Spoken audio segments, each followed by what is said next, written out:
He doesn't have the tools. So. See if Tom will switch. Some of us need it. Oh, Yeah.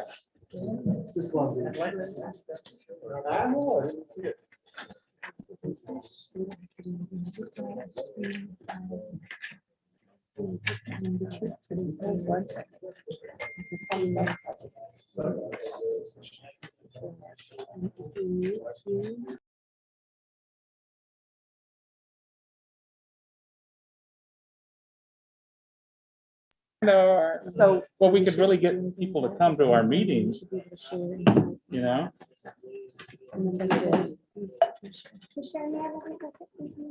sure. Is there anything in here that you put in? No, it's No, for it's us. Oh, that one. I'm so sorry. Oh, I was like, thank you.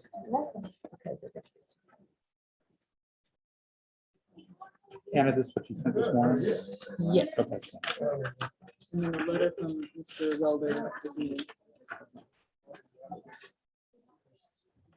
It's not much of a change from what you have in your packet. Yeah, it's just citing. It really just added the criteria, that was 2362.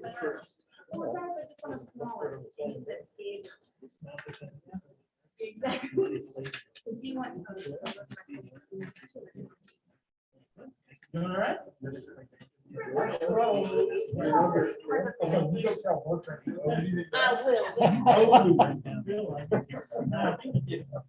Come find me.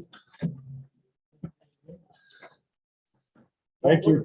Don't look at my secret stuff on the phone. He made you notes. Those are just the kind of notes he likes. Little diagrams with numbers. What kind of secret society is that? Thank you.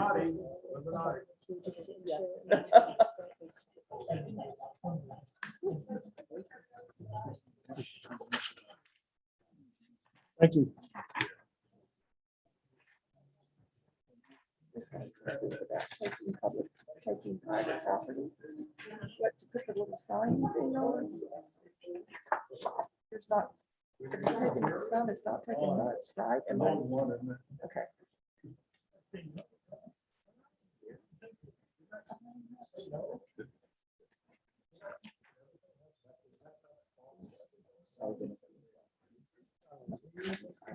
How would we?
We are becoming food You're stars. gonna be a YouTube star for this. You're gonna be a YouTuber, an influencer.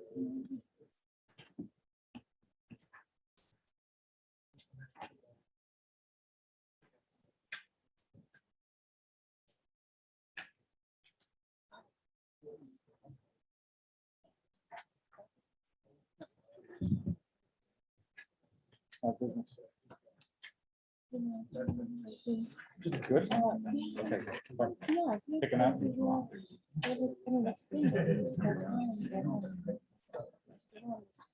Okay, yeah. Oh, wait. Oh. To get my man. Grab No, I'll it. just read up this. Whenever you need something, just grab it. And that was coming. You're welcome to it. It's all Somebody forgot to. Paper clip. They application. call them council, they don't have any funding. So,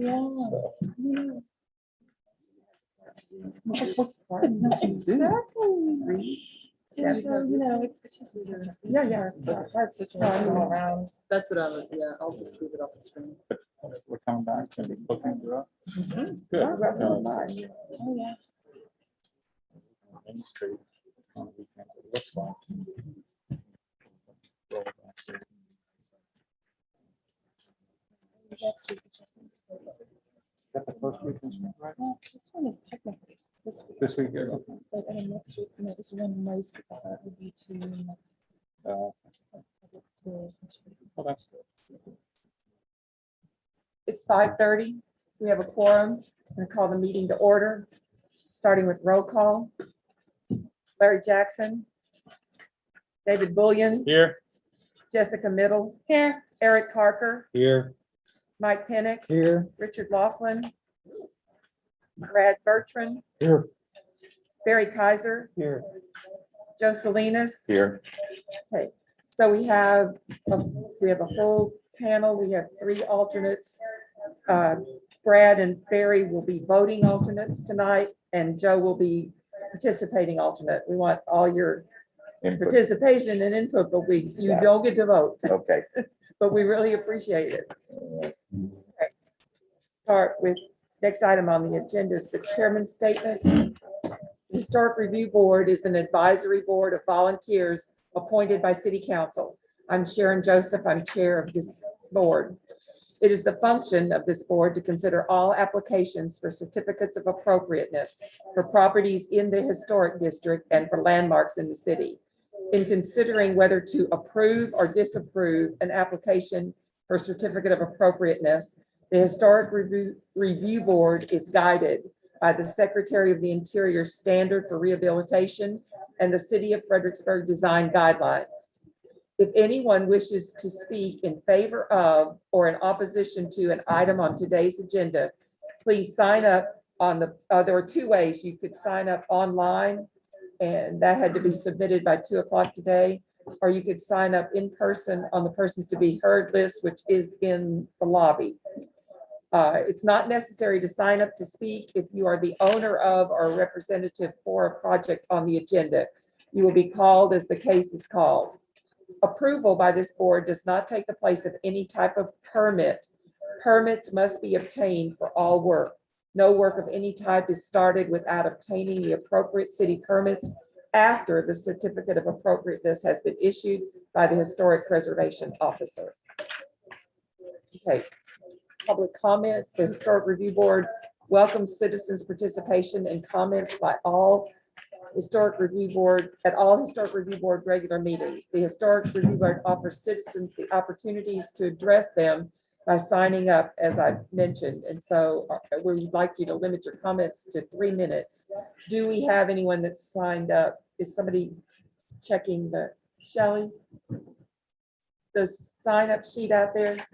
Did someone check? Nobody signed up to speak except Mr. Wilcox, who is a presenter. correct? And they're part of a Yes, project. Okay, thank you very much. you're welcome. Okay, next item on the agenda is the Historic Preservation Officer's report. Anna? So just a reminder that the second draft of the design guidelines are available for view. I left a few copies out front if anybody wants to pick one up. That is the document that we are now working on. We expect to make some changes to that. I'll be giving a presentation on April 5th to City Council, not for adoption, just for an update to them. Thank you. And looking for a little bit of guidance. I think we still need some clarity as far as density, zoning allowances, especially the short-term rentals. So we're also going to be having a steering committee meeting on March 25th, and that'll be at the old sanctuary at Pioneer Museum. And so that steering committee is a few members of the board, some local builders, real estate, water builders, Pioneer Museum, and Gillespie County Historic Society all have members on that.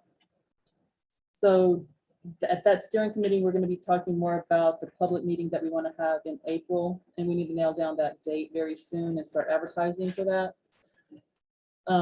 It looks like it'll be an in-person meeting. You know, we still have COVID restrictions and want people to feel safe in the space that where we have that meeting, and need more ways to get people to give feedback. So probably another online survey with specific questions to the design guidelines, what they like, what they don't like, anything they'd like to see changed. That document is ours now from the consultants. It's ours to amend, which I guess means me. So anything that we change, you know, well, I will physically have to make those changes before we go for adoption. Like, hopefully you guys will see a final draft in late spring and then get it to City Council in early summer for adoption, so we can start using it. So stay tuned on that. And you know, any feedback you've got, definitely send that over. That it? Yeah. Okay, thank you, Anna. Item 6 on the agenda, approval of the minutes of the February 9th meeting. Does anybody have any changes or corrections? My name is incorrect on the minutes, but it's correct on the agenda. So Okay, but in the minutes? in the minutes, it's Where? incorrect under present. Oh. Oh, okay. Got that, Shelley? Okay. And then I noticed on page 5, under in application 2109, remember that was the one with the house that had the 3 doors, and we did it in 2 motions. So Richard made a motion to approve numbers 1 through 5. And I think, talking with Shelley and Anna, I think Larry seconded it, but then there's another motion made by David. And then we have a seconded by Larry at the end of the paragraph. I think we need to add to the minutes a second by Larry. I'd like to ask Shelley to make that change unless anyone has any objections to it, because I think we need a motion and a second for each one of those activities. Is that okay with everyone? Did I make it clear? So moved. Thank you. A second. Second. Any discussion on the changes to the minutes? All in favor, say aye. Aye. Opposed, same sign. Minutes stand approved as amended. Moving on to the certificates of appropriateness applications, the consent agenda. The items under the consent agenda are deemed by the historic preservation officer to be routine in nature and will be approved by one motion of the board, adopting the staff findings and recommendations as part of the approval. The items on the consent agenda will not be discussed. Any member of the board or the public who wishes to discuss an item on the consent agenda may request that it be removed and placed on the individual consideration agenda. On the consent agenda, we have application 2120 for 305 North Bowie. Does anyone wish to remove that from the consent agenda? Seeing no one, I will accept a motion to accept the consent agenda as presented. I'll make a motion to accept the consent agenda as submitted. Thank you, Eric. I need a second. I'll please. second that. Thank you, Jessica. Any discussion? All in favor, say aye. Aye. Opposed, same sign. Moving on to the individual considerations of applications for appropriateness, starting with application 21-22, low water crossings for the historic district. Welcome, Garrett Bond, city engineer. Is he Thank going to you for present? having me tonight. I've got some printouts of the presentation.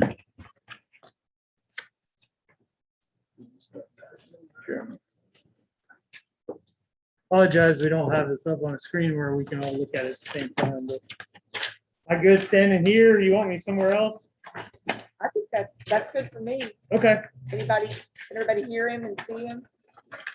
Okay, Well, thanks again for having me. I'd just like to have a discussion with you guys about the city's flood early warning system project, which includes a number of improvements of low water crossings within the historic district. So moving on to slide 2. That's just an overview of the presentation. I'll try to keep it brief. Just want to kind of talk about the history of the project, the need for the project, a grant application we submitted to the state, some information on the detailed project locations. That's mainly what we want to talk about tonight. And then as I go through this, please feel free to ask questions, provide comments. Not looking for any formal action tonight. All this has to go back to city council and then come back to you guys for formal approval at some date in the future. So moving on to slide 3. Just going back in 2016, the city went through a drainage master planning process. That resulted in 23 drainage related CIP projects with a total estimated cost of around $38 million. In an effort to try to fund some of those projects, the city council looked at updating the drainage utility fee structure. So in 2019, those fees were updated. And basically that's led to the development of something you've probably heard of, the Stormwater Vegetation Management Program. And then it's also provided a cash balance for some of the projects. And so as we've worked with council, we're focused on what we consider the low-hanging fruit on that project list. And these flood early warning systems are part of that low-hanging fruit. So moving on to the next slide, around the same time as the city council was looking at our drainage fees, Texas state voters approved the flood infrastructure fund. That was approved in November of 2019. Basically what that did is it took $793 million from the state's rainy day fund and allocated it for flood related improvement projects. The Texas Water Development Board is tasked with implementing that program. And so in March of 2020, they put out a call for projects. And with council's support, the city applied for both the project we'll be talking about tonight, and then also another project on North Llano at the intersection of College Street, looking at some storm sewer system improvements there. Unfortunately, that project was not approved for funding, but the project we'll be talking about tonight was. So that's why we're here. So getting into the specifics of the what I'll call the Fuse project, there are 4 specific locations we're looking at the installation of these traffic control devices. They include West Travis Street at the crossing of Town Creek, which is just west of the intersection of Sunset. The North Edison Street, West Schubert Street, it's kind of an awkward intersection. There's 2 actual crossings there behind Super S. It's a mess right there. So I'll get into the details of that. Also looking at West Schubert Street, just east of Milam, which some of you may know is the duck crossing. And then South Creek Street at Barron's Creek, a little further south in the southeast portion of town. I don't think that location lies within the historic district, but it is adjacent to it. So we definitely want your input there. So moving on to slide 6. I know I'm running through again. If y'all have any questions, fast for anybody? trying to get to the heart of it. Going. So these systems, again, they're titled flood early warning systems. Basically, they're similar to a railroad track crossing where they have automated gates that when certain triggers are met in the creek, when certain levels are met in the creek and the stream flows, they come down automatically. And basically up to this point in the past, we get reports from dispatch or the police department about water being over the roadway. So we'd call street department, they'd come out, set up barricades. A lot of times they didn't have enough barricades, so people would still be able to go around them. Just caused a lot of issues. And it seems like most of these events are happening in the evening where our guys aren't around. And so it takes some time to get them out there.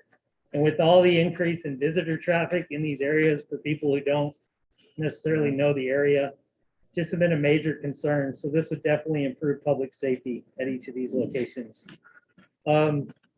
As part of the master planning process, we did look at structural improvements at each of these, raising them up to basically get over a 100-year event. But due to a limited right of way, existing structures, different things in the area, it just wasn't feasible. So these are by far the most cost-effective measure we could implement. As I mentioned, they would include stream gauges at each of the crossings. This would be tied to an internet-based system, so the city and county can monitor conditions in the creeks, try to provide real-time reporting, to the citizens, let them know what's actually happening out there. And then one of the comments council has provided is the concern with people being able to drive around these barricades. So because you don't want this huge gate, the city streets are 40 feet wide in some instances, possibly even more. We can't have a 40-foot gate sticking up in the air. And so as we're working with the consultant, it's a design build consultant we're working with, they've basically limited it to 25-foot gates. So in some instances, we'll need gates on both sides. I know that's a concern aesthetically, but for public safety, that takes precedence. I did also want to mention, and I believe, Anna, did you share that letter? Okay. So Yeah, we did send out letters to 24 property owners in these specific areas in late February. We did receive the one response letter. I spoke to that gentleman. He is opposed to the project. I did speak with another landowner, Miss Burlock, I believe. I have her name written down somewhere. And she lives at 303 West Schubert. She is in support of the project, but she supports it because the gate is not in front of her house. So, just being honest. So moving on, the next slide, we'll kind of get into the specific locations that we're looking at these, I'll call them floodgates. So the first one I'll start with is the West Travis crossing. That's probably the highest amount of traffic. And then a close second is the South Creek crossing. So these are kind of our highest priorities. So what you're looking at there is westbound, the westbound direction as you approach the low water crossing. Because of the width of the street in this location, we would be looking at two required gates, one on the north side, one on the south side. On the north side, we're proposing to place one at the property line where there's already some utility poles. In addition, we would look at improving the curb line there to try and narrow the street slightly and transition more to the low water crossing. The second picture is basically the south side of the roadway lining up with that other property line. So again, we're limited on kind of what we can do and where we can place these things. But if y'all have major concerns, that's what we need to hear about. Is there a setback guideline or? Well, the pad itself is about 3 to 5 feet, 3 by 5. From the crossings, what I'm talking about, how, is there a limit that it has to be 50 feet from the crossing? Well, so in working with the Texas Water Development Board, they have a requirement for flood hardening. So these things have to be designed to withstand a 100-year storm event. Okay. And so that's another driving factor is staying back far enough where we're not down in the floodplain. Because the last thing we would want to have happen is they close and then the floodwaters go past them, and then people can still get into the floodwaters. So the location is at the 100-year floodplain and it's dictated by elevation? Yes, sir. Okay. The next, let me see. So let's jump forward 2 slides. I'm sorry. So number 9, slide number 9, that's the intersection with Ours aren't Sunset. numbered. What's the title on it? Okay, it's called Fuse Project West Travis Sunset Approach. Got it. Everybody got it? Okay. So in that location, Sunset is very close to the creek crossing. And because the gates would be further back from that intersection, we would also need a gate crossing Sunset.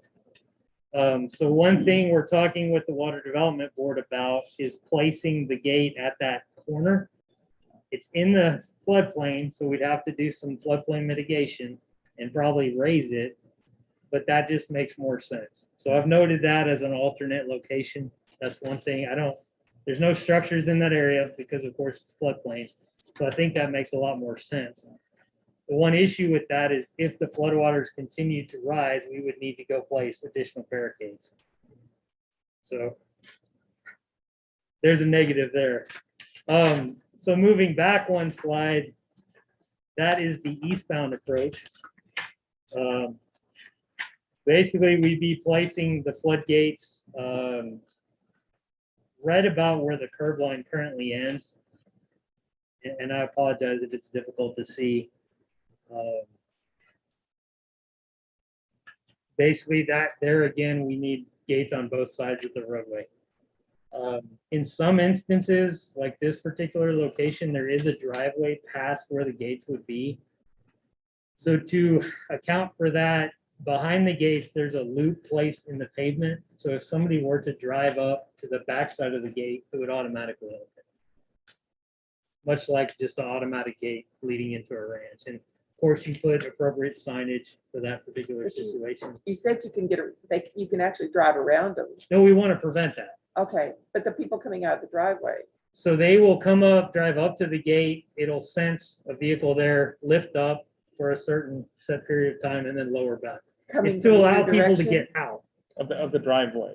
Is there no Yes, way we ma'am. could you put it on the other side of the driveway? Or is that? No, that's basically in the creek at that point. There's a couple driveways that we're dealing with that are way down in the creek. Our hope would be that the people are already gone. Right.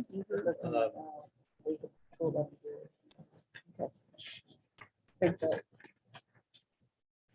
So again, on that eastbound or on the east side of the creek, I would hope we could place it at the intersection of Sunset and Travis. It would make a lot simpler solution. Okay, we'll move on to the next one. This is that North Edison Schubert Street. There's two crossings in a very small area here. So a couple years ago, the city made some improvements to the culverts under the North Edison, the water crossing.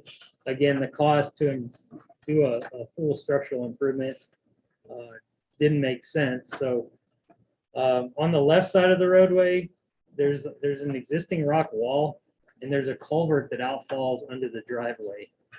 And that's kind of a bad situation already with drainage coming down the road there. So our plan was to put in another curb line, and basically create a drainage flume for the runoff coming out of that culvert and then have the gate alongside that curb. That allows us to only use one gate in that location. Yes, Have sir. you all done traffic studies at these locations to determine if there's sufficient traffic to justify keeping them open? You mean closing the crossing altogether? No, sir. You know, like this particular location, we did have to shut it down while we were working on it. And it was amazing how many calls we got about when is that going to be reopened. So I think, again, it's the neighborhood that's using it for the most part. West Travis gets used by everybody, Yeah, but these neighborhood streets, I mean, that is a possibility we could look into.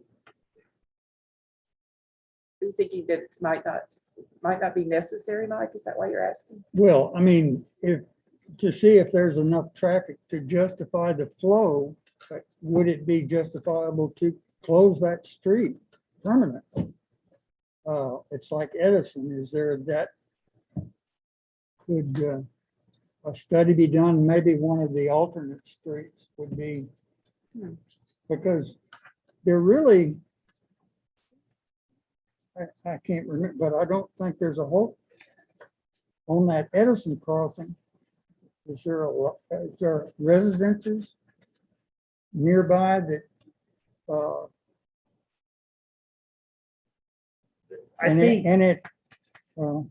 Yeah, I guess there's a jog in the road and it continues. Yeah, I mean, I don't know. I was Well, just asking. that's a good point, especially with this one, with On the north side of the creek, there's some pictures that show it. Very wide where Schubert and Edison come together. And it's already a concern. Getting a gate long enough or two gates to cover that has been an issue that we're looking into.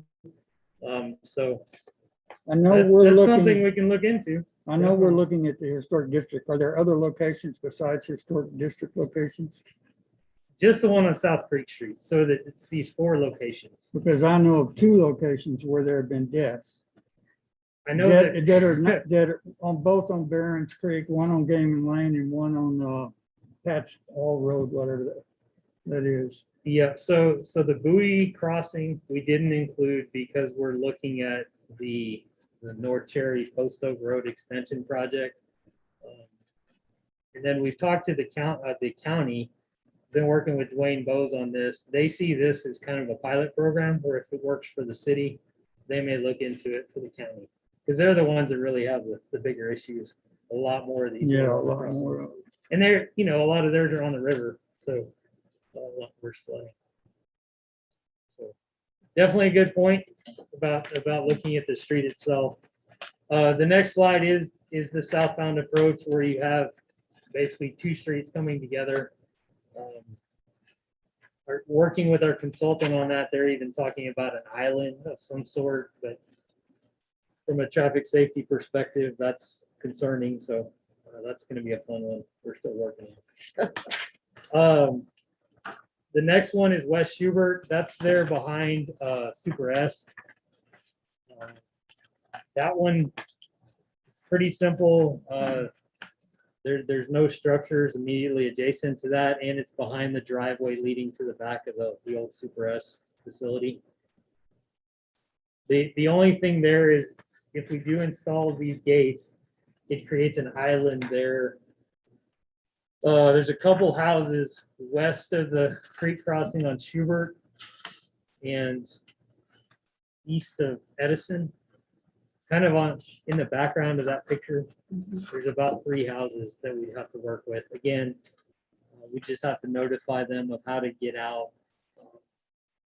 if the gates were to come down. Moving on to the next slide, this is Schubert east of Milam. Again, the duck crossing, as you may know it. There's some very historic, like highly rated historic structures on the south side of the road. So the gate is proposed on the north side.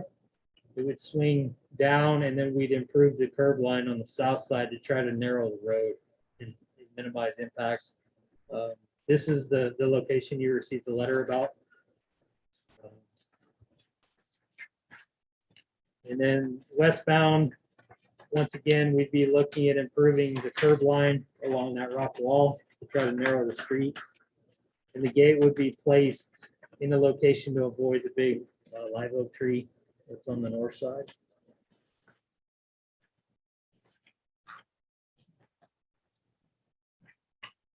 Got a question?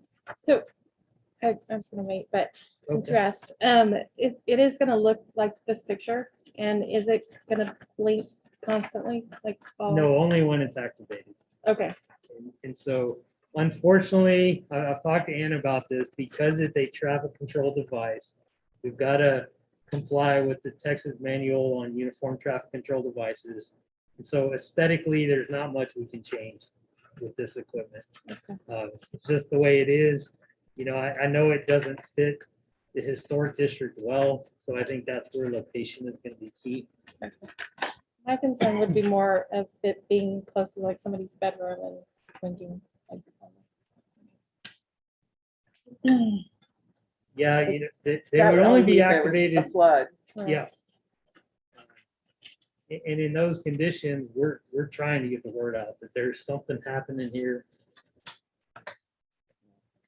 So what you have 90% of the time is that, like the third slide, that big yellow thing and Mhm. things sticking up 25 feet in the air. That's really more what we would see in the historic district for what, 90% of the time or 99% of the time. Our floods aren't that often, but Yeah, I think that's really what we have to think about more than the blinking lights. I think the big yellow sure. thing in the sure. south. Yeah. 25 feet high.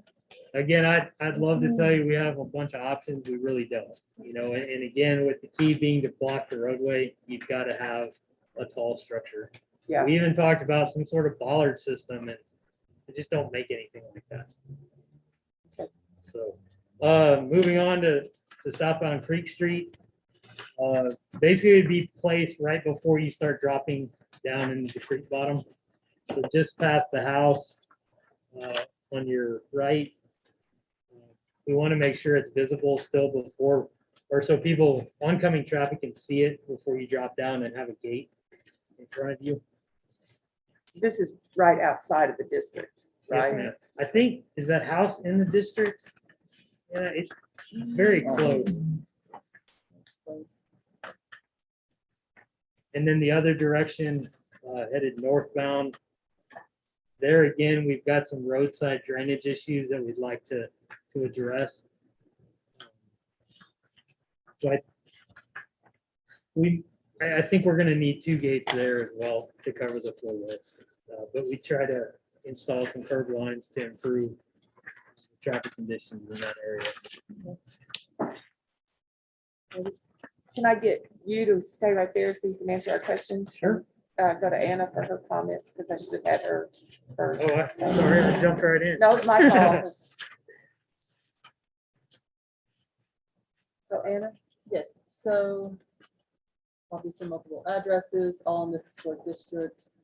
And this is, Garrett, did you clarify, this is all city right of way? Yes, it would be placed all in city right away. And so the right of way is not rated, it's obviously inside the district, but the right of way itself is not rated. He's told you the locations, and you can talk a little bit more about the actual components of that.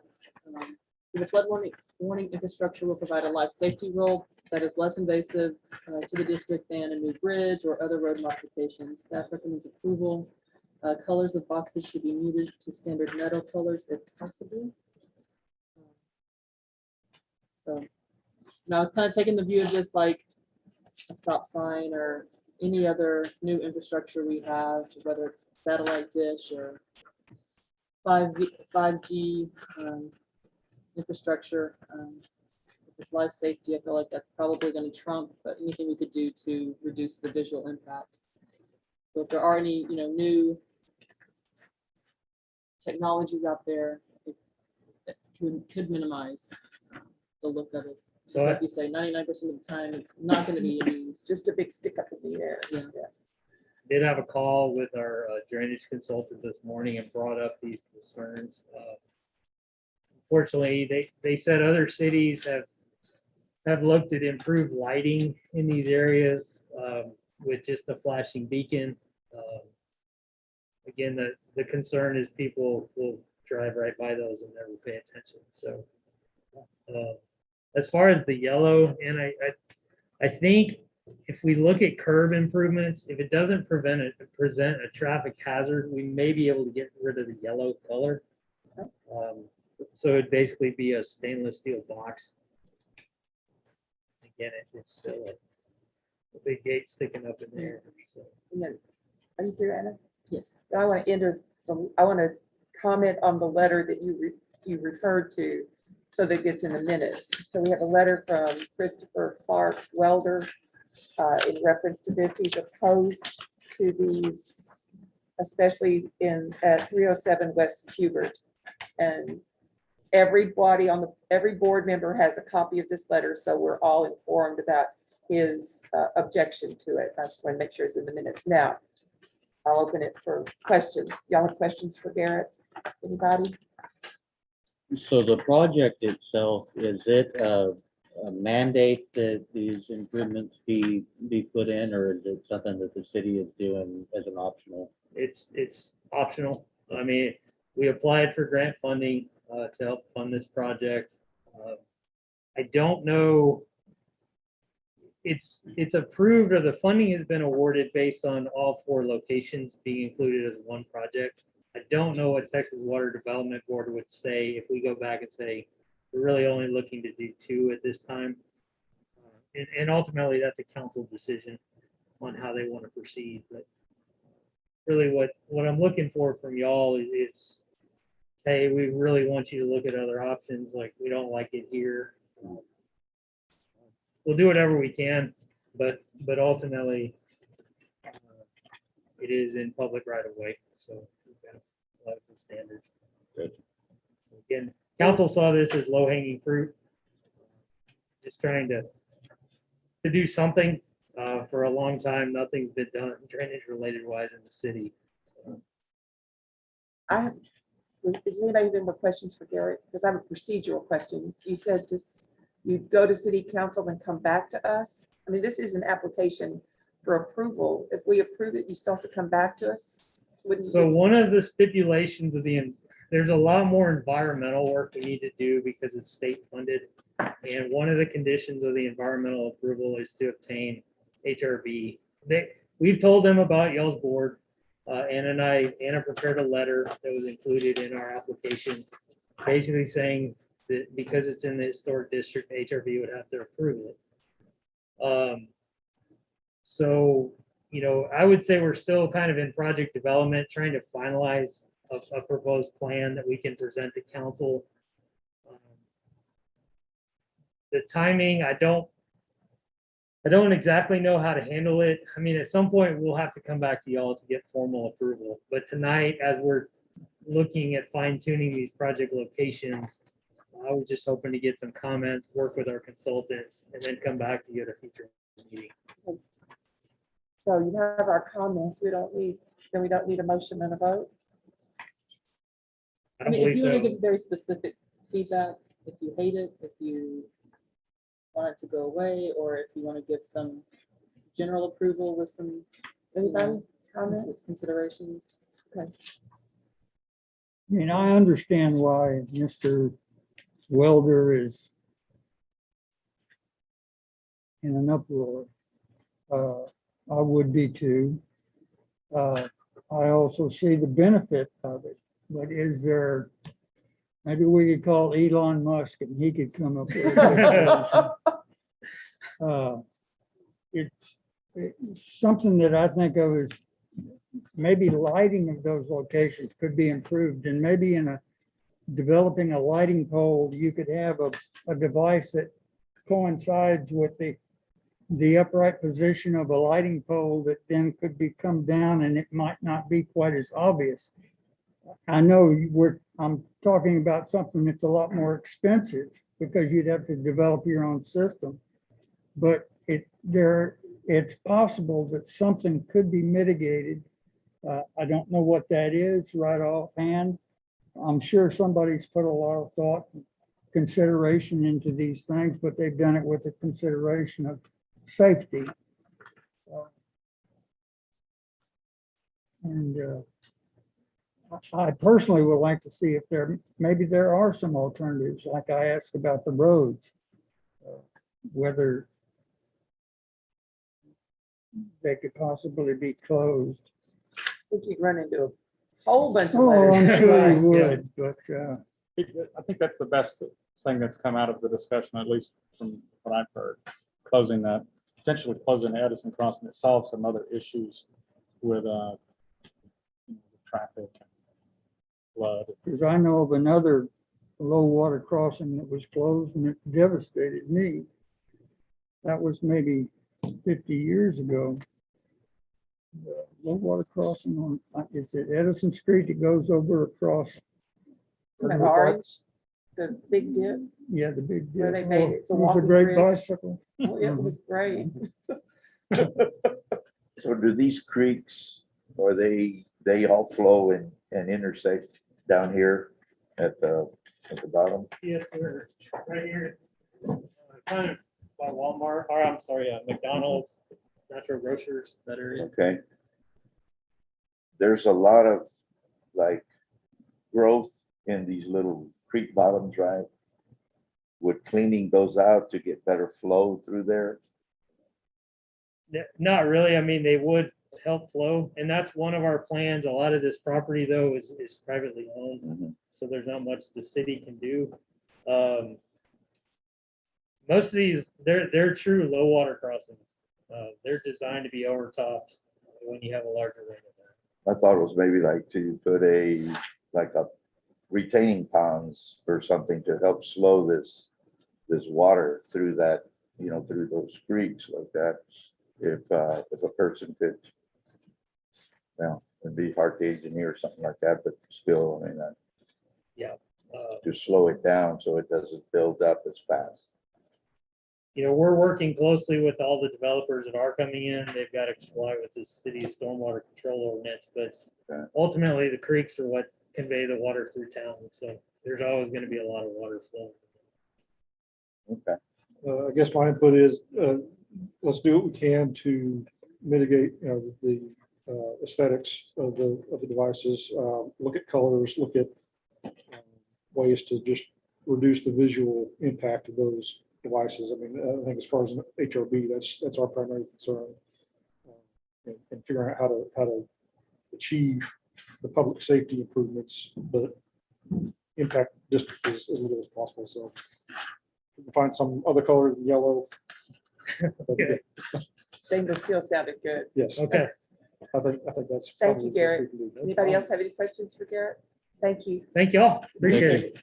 Okay, moving on, application 19-80240 to 242 East Main. Mr. Wilcox? Before we move on, Oh, sorry, David. on the, so certificate of appropriateness application, you have 60 days to take action. If you don't take action in 60 days, it's deemed to be approved. And this is a C of A application, the one we just talked about, was made by the city. You can extend that application or the time to review with consent of the applicant. It sounded like the applicant is asking the board to take no action now and to extend that period of review until the application was brought back. Is that? I think we'd be prepared to come back to the next meeting. Okay. I got some good guidance tonight. Or Okay. could we just vote on it now and then it wouldn't have to come back and we wouldn't have to discuss it or vote on it again? Well, I mean, Unless that's something up to the- changes, if it's the same. Well, He's got a they've couple still got- things he's tweaking. Oh, They've okay. still got unknowns So, about What placement. do you want us to do? Well, if Garrett, you think you can be back within 60 days, then Yes, for I sure. think you're okay with Okay. taking no action and you can address it at the next Okay. meeting. Thanks, If we get up to that 60-day deadline, you may need to take action just to agree to extend that. So there's not an automatic approval of the application. Okay. Thank you Okay. very much. You're welcome. Thank you. Okay, Mr. Wilcox?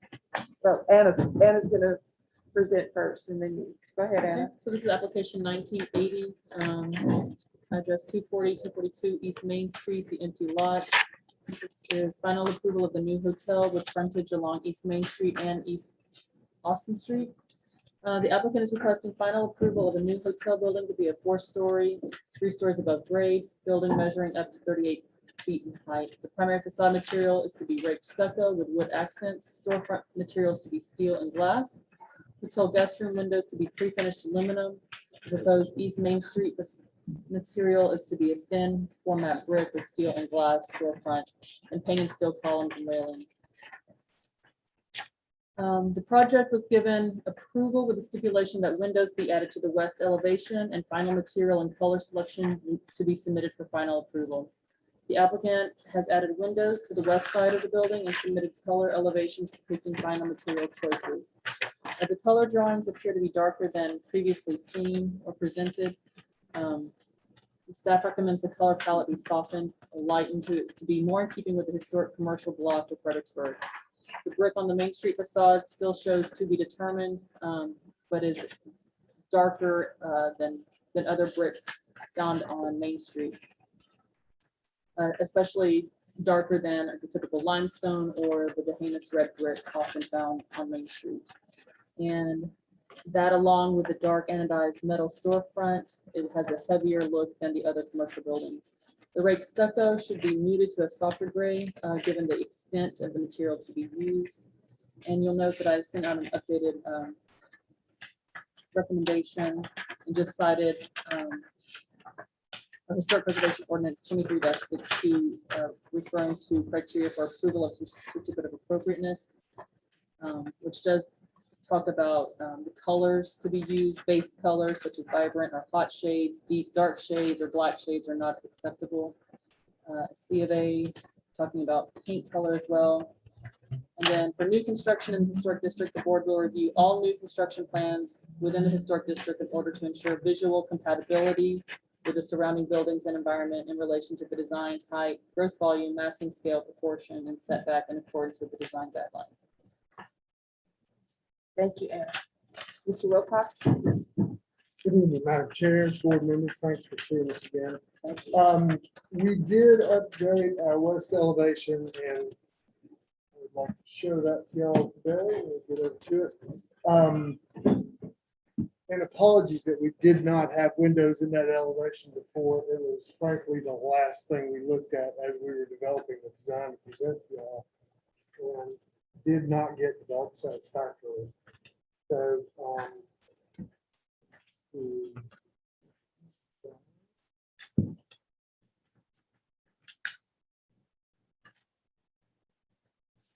yeah, there we go. That's it right there. Zoom this out a little bit. I'll just point to the screen a little bit. So, Vaudeville Cafe comes back. This is Main Street-ish right here. Vaudeville comes back just to this point here. There's a large pecan tree there.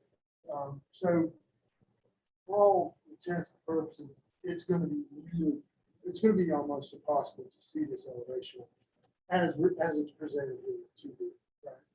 So as we think about what do we see from Main Street, not much. We get to see, as we're looking down this Main Street wall, it's about a 6-foot wide pedestrian alley there in between the two buildings.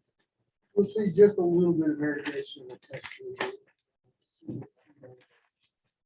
Now from Austin Street, you will have the opportunity, if you could scroll back just to the left there, thank you. From Austin Street, you do have the opportunity to see into this kind of loading area here. So we do have there's an elevation of the rest of the west. Yes, that's the cut between the two elevations. So this is tacked on. This is our front entry porta to share. Folks who come in and drive underneath here and in the lobby of the hotel. We do have a screen wall here, just kind of backing up our two accessible parking spaces that land on the side right here. And this screen wall effectively screens this loading door and loading area, the back of house stuff. Typically don't want to see that. So all that to say, the visibility of this is a little bit more than from Main Street, from Austin Street. But we feel like the placement of those windows works well with the scale mass. The next part of the presentation was, anybody have any questions about this part? Anyone? Oh, go ahead. The next PDF area with the material colors. There we go. So we are introducing one material to the envelope, and that is on that west facade that I was just talking about. And that's a rain screen siding of a hardy panel, the cementitious board panel siding over a drainage substrate. So it's basically like a rain jacket screen on the outside of the building there on the west side. That would be a painted panel material.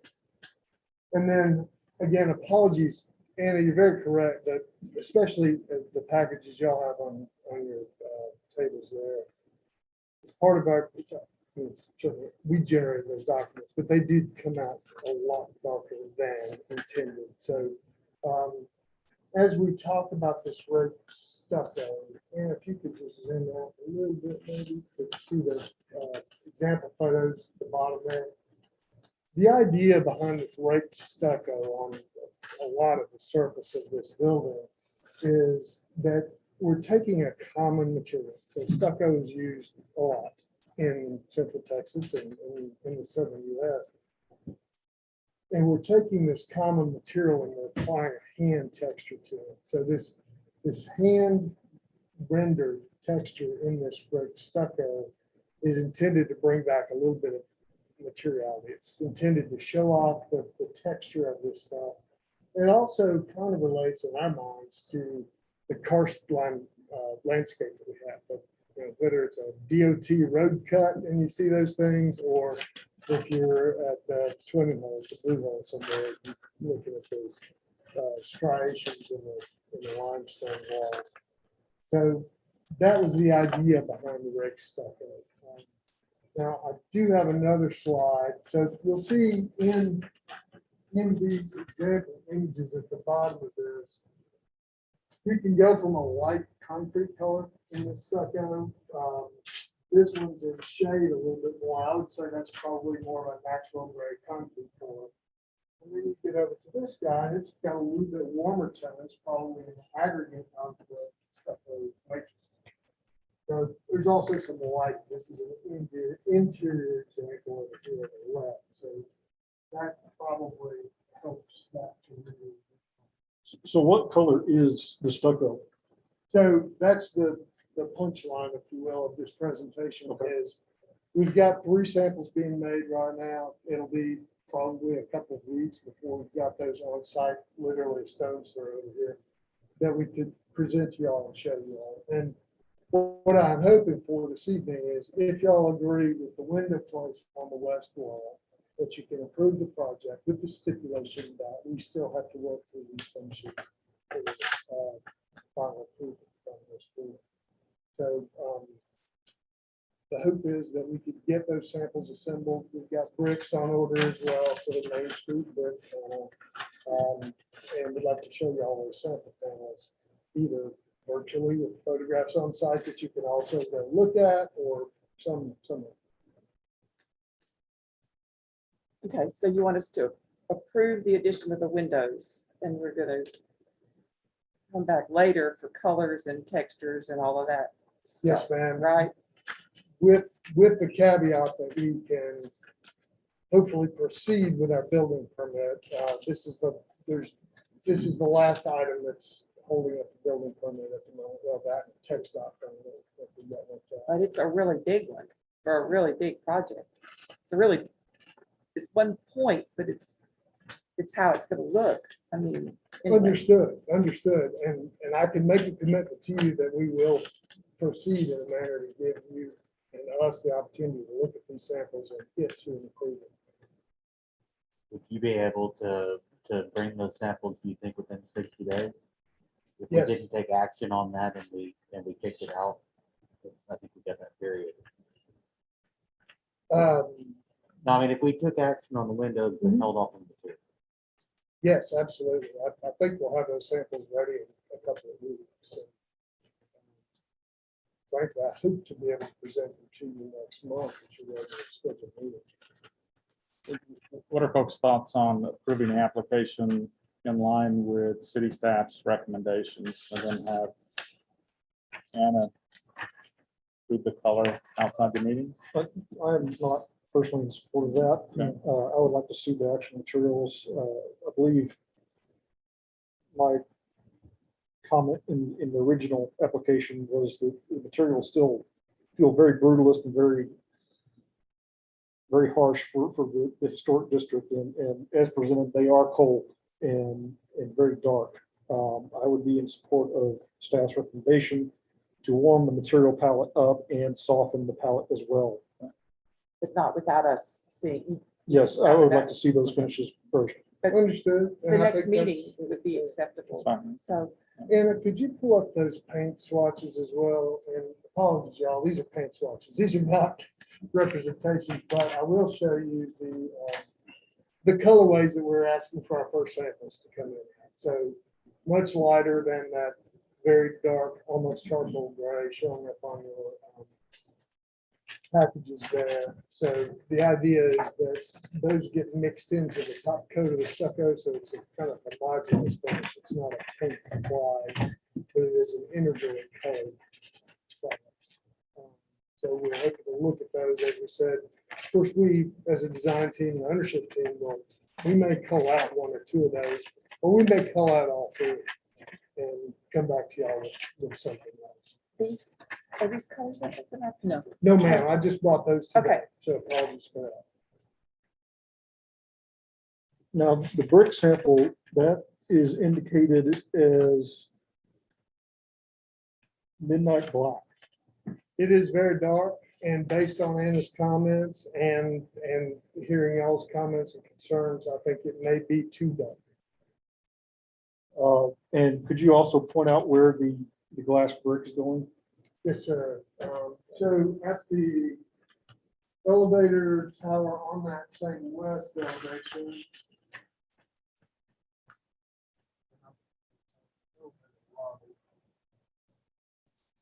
I know the Port Exchange.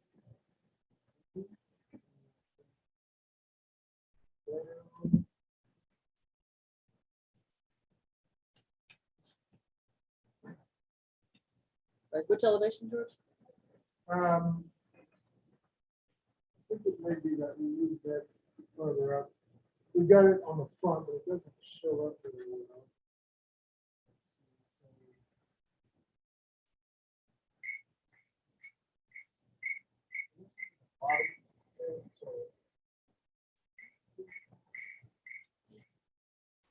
So we do have the glass brick along the front of the lobby. Just here, there's a ballet stand at that location. So the idea is we still get some light from inside out, but we don't have the visual transmission of all the activity buzz there at that location. And then on the other page, on the east side,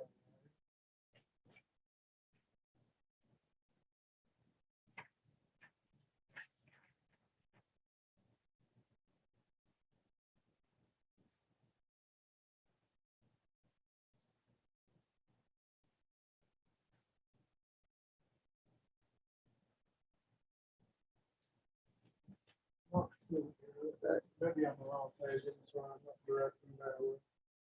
The east elevation. Okay.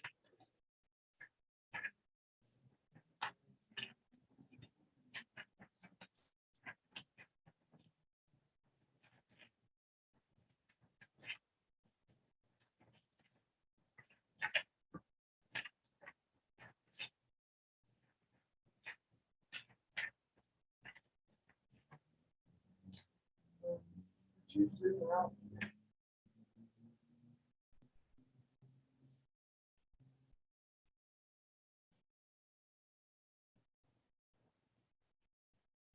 Sorry, let's go.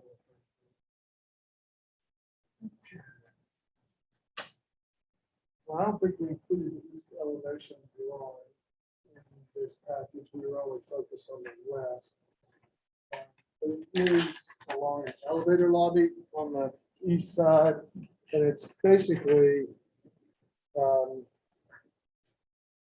said just to the south of that restaurant that's adjacent there, that's been closed for a while. Treaty House. Thank you. Just to the south of that, so we've got our third floor lobby there. We'll be looking out over that kind of back of the Treaty House. We didn't really want to feature that view, so we put those glass bricks in. I think it's worth noting that the glass brick was a favorite technique of Albert Keitel's. He put it in the Keitel Memorial Hospital, in the surgical gallery there, and it also shows up in the Keitel home at 252 East Main. So it's a little bit of a nod to our namesake. But they're actually the clear glass blocks, not black ones, right? They're square, but they are opaque. And the ones we're proposing are clear glass brick. And we've got those on order as well, so we'll be able to show you those. Okay. samples. So we can address all of this at the next meeting, because you're gonna come back with that, right? Yes, ma'am. Which is the direction. Given direction. Okay. Given direction, guys. The addition of the windows, I'm happy with. Okay, so can we do a motion on that? I'll make a motion to approve the portion of application 19-80, the inclusion of the windows on the west elevation. I'll second that motion. Okay, any discussion on the window? All in favor, say aye. Uh, Opposed, same sign. Okay, so give him direction. So we can come back with something we can approve next month. Do we need to form that in a motion or just No. general It's commentary? just here, general comments. My recommendation is to soften the material palette in a more uptone color and provide physical samples that we can review. And I would like to see the rake stucco, make sure that that's not a very heavy texture like a bush hammered concrete. I really like to avoid look like a 1970s concrete. Agreed. Brutalist No, building. agreed, absolutely. So I'd like to see that texture. Sure. Let's see. And it will be in these stucco samples that I'm Yes. talking about. They will be textured as we're proposing. And then I would also like to see a warmer color on the brick as well. And not be so A dark, lighter color. Yeah. warmer and More lighter. of the heinous. Yes, either Dahanis or a neutral stone color. I'd like to see a rendering that shows the new next to the existing buildings that are there. Okay, That will kind of give us an idea of how those colors will blend in with what's already there. sure. And I agree with Brad and Anna, as far as lightening the color palette, but I'm not opposed to like some dark features in there, just as presented altogether, it feels really dark. But you will show like a diagram with how all of these materials work together on the building Yes. as Yes, percentages. And it'll be Okay. in the rendered Right. form of elevations. I would also add, we've got a substantial amount of wood on the building too, that I think will warm up. There will be Good. some balance to the concrete gray, which can be a little bit cold. Right. And again, we're working to warm that up too. So I think when we get done, we're gonna be good. Perfect. With what we have here, I'm having trouble figuring out like where the glass brick is and where the wood is and where the Right. concrete is. They might all come together, but I can't figure out where they are on the building, so. when Let you me come say, back- I'll do a better job Okay. of bringing graphics next time. Great. Make that more clear. Great, okay. Anybody, anything else? Just a question, do you have a real life example of the raked stucco that we can see? Like, is there a project in somewhere, Central Texas? Not yet. Not yet, okay. Give us about a year and a half. You're gonna do a field Um, trip? I'm just wondering too, how it ages, what that patina is gonna be like. Yeah, I'm concerned about how it collects dirt. exactly. Main Street is a very dirty place. And that is a very much a conversation that we've had. So we're not bringing it all the way forward to Main Street. But I mean, there's brake dust, there's exhaust, there's all that stuff that comes off the major highway. But we have talked to the owner about that. That's also was one of our concerns. I think we've all seen stone building when it gets dirty and it's not maintained at all. You know, it gets gross. And so the idea here, and what the owners talked about is a maintenance program that cleans the building once a year, so that they don't get into the grossness. Thank you very much. Thank you all See you very next much. month. Okay, moving on down our agenda to application 21-21, the 100 block of East Creek Street and East San Antonio Street, Holy Ghost Lutheran Church. Anna? Yes, oh, David Williams recusing himself, Shelley. Shelby, sorry. I need to print it.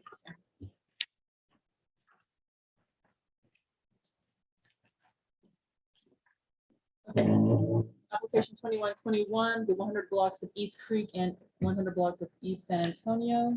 It does have central business district zoning. Properties are all owned by Holy Ghost Lutheran Church. And they're a mixture of ratings, high, medium, and low, and some outbuildings that were not previously rated. So the applicant is requesting approval of a master plan that includes demolition of 108 East Creek, a former residence that's currently low rated. It was built in 1945. A garage at 110 East San Antonio with a high rating. 113 East San Antonio, the Kindernest building, which has a low rating and was built in 1961. Question, the Yes. garage with the high rating, is that because of the residents? Yes, and I get into that in my recommendation, yeah. A couple carports and sheds of non-historic age that were not rated. A storage building behind 201 South Adams. The Quilters Building at the rear of 113 East San Antonio. And non-historic additions on a Sunday house at 110 East Creek. And additions to 209 South Adams. So those are all things to be demolished. Then looking at new construction. Okay, building A would be 14,867 square feet for Kinder Nest, and it's proposed on the south of the current church office.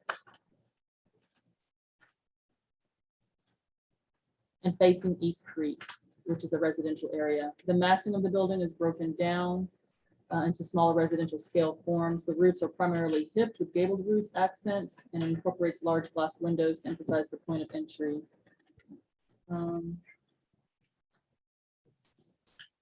And building B, the narthex of the Christian Education Building is proposed to be constructed along the San Antonio Street, just west of the church, where two buildings currently exist. It will be connected to the church by means of an enclosed glass connector to maximize the transparency and visibility of the historic church and the new courtyard beyond. The connector enters the church foyer through an existing stained glass window opening, which will be converted into a doorway by removing the lower portion of a window and stone to floor level. The massing and scale of the front facade is broken up with several gable forms, a shed roof, a front entry, and a parapet walled wing to the west. The maximum ridge height is 2 feet 8 inches lower than the ridge height of the existing church. The proposed exterior materials include stucco and cast stone accents. Also proposing new construction of a new covered walkway with a thin metal profile. And additions to 110 East Creek Street, and that'll be used for an adult classroom. It's a 2-story, 950 square foot addition on the backside of the structure. 117 East San Antonio Street is planned to be future church offices. 3,300 square foot 2-story additions proposed on the backside of the building for additional office space. And this addition will be in similar in scale and style to the existing structure, but clad in stucco veneer in lieu of concrete block. And storage at 209 South Adams. Okay, so for staff's recommendation, the process of creating a master plan for a church campus in the historic district is a worthwhile challenge, and staff commends the applicant for the effort to identify significant structures and commit to the long-term viability and reuse of such structures. As a church campus in the middle of the historic district, the applicant must balance the growth of the church with the historic integrity of the campus and district. The church was initially built as a single building in the middle of a residential neighborhood. The acquisition of numerous historic homes over time has given rise to the need to plan for the future use of now empty buildings. The need for parking during church events puts pressure on the historic campus. However, the City of Fredericksburg Historic Shopping District Ordinance was written with the understanding that historic structures should not be removed for the sole reason of accommodating parking. The documents and plans being reviewed today are conceptual in nature, and the details may change as funds are raised and programming needs change in the coming years. Generally speaking, the plan is respectful to the most significant structures, and the new construction has been designed specifically for this location in terms of size, volume, design, and materials. The following are staff's comments on specific changes proposed in the drawings. Each project will need to obtain final approval and certificate of appropriateness. So for the demolitions, this is 108 East Creek Street. It was given a low rating in the 2005 survey. However, staff finds, given its age and integrity, it should probably have a medium rating. The replacement building has been thoughtfully designed to fit in the residential context of the block. Staff recommends approval of the demolition with the stipulation that no demo permit be approved or released until the building plans for the new Kinder Nest building are submitted for permit and funding for the new construction is in place. The garage at 110 East San Antonio carries the same rating as the house, which is high. The garage retains a high level of integrity. It is visible from the street, and staff does not recommend approval of demolition for parking, for 2 parking spots. 1C, the current Kinder Nest building is nondescript. It was built of CMU and does not add to the historic integrity of the campus or district. Staff recommends approval of the demolition as presented. 1D, staff recommends approval of the demolition of the non-historic age sheds and carports at 112 South Llano and 117 East San Antonio. 1E, the two-story storage building behind 201 South Adams carries the same rating as the main structure, low. The staff recommends approval of the demolition. 1F, the Quilters building at the rear of 113 San Antonio is of historic age, but has had several modifications. It is not original to the site and was brought onto the campus at some point. The removal will not have a negative impact on the campus or district, and staff recommends approval. Item 1G, the non-historic additions to the small Sunday house at rear of 110 East Creek. If the small footprint can be restored and made into a viable, usable space, staff recommends approval. The rear additions include a restroom and HVAC to modernize the space. If the church can create a use that does not require such modernizations and rehabilitate the small original footprint, it will be an improvement to the historic structure. 1H, removal of additions to the house at 209 South Adams will help reveal the original small 1.5-story house, and staff recommends approval.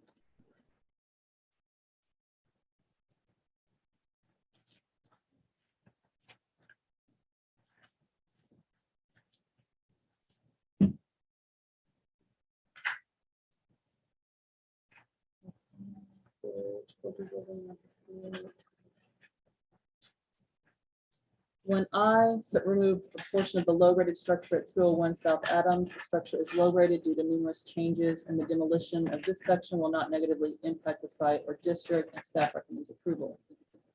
New construction. The new Kindernest building will be oriented towards the middle of the campus. The new portion facing East Creek Street has been scaled to fit the residential feel of the block. The roof forms have been broken up and the materials are appropriate, and staff recommends approval based on Secretary of Interior Standards 9 and 10. The final design of the new narthex in connection to the historic church will need to be further studied in detail, and staff supports the concept. The new narthex education building is closer to the street than the existing building that it will replace. Staff recommends the new structure be pushed back to the same setback as the existing so as not to compete with or impede the view of the historic church structure. The proposal to connect to the side will require removal of historic fabric. The new narthex and education building are significant in size. The design is thoughtful and breaks down the massing so as not to overwhelm the two historic structure it sits between. The church structure is a recorded Texas Historical Landmark and will also require approval of the Texas Historical Commission. And staff recommends approval of the new covered walkway. Additions. 110 East Creek is a high-rated property. The proposed rear addition is appropriate in scale, massing, and sufficiently differentiated from the original while responding to the style of the house. Staff recommends approval of the rear addition, and staff recommends approval based on standards 9 and 10. The new addition to the concrete block at 117 East San Antonio is significant in size. However, the use of glass connector effectively sets off the old from the new. The new addition picks up the architectural language of the historic home in size and style while differentiating with materials. And staff recommends approval based on Secretary of Interior Standards 9 and 10. C, the existing storage at the rear of 209 South Adams is nondescript, and the proposed addition will not impact the non-historic structure. Parking, kind of as a general comment, parking that detracts from the historic structures and sites erodes the integrity of the district.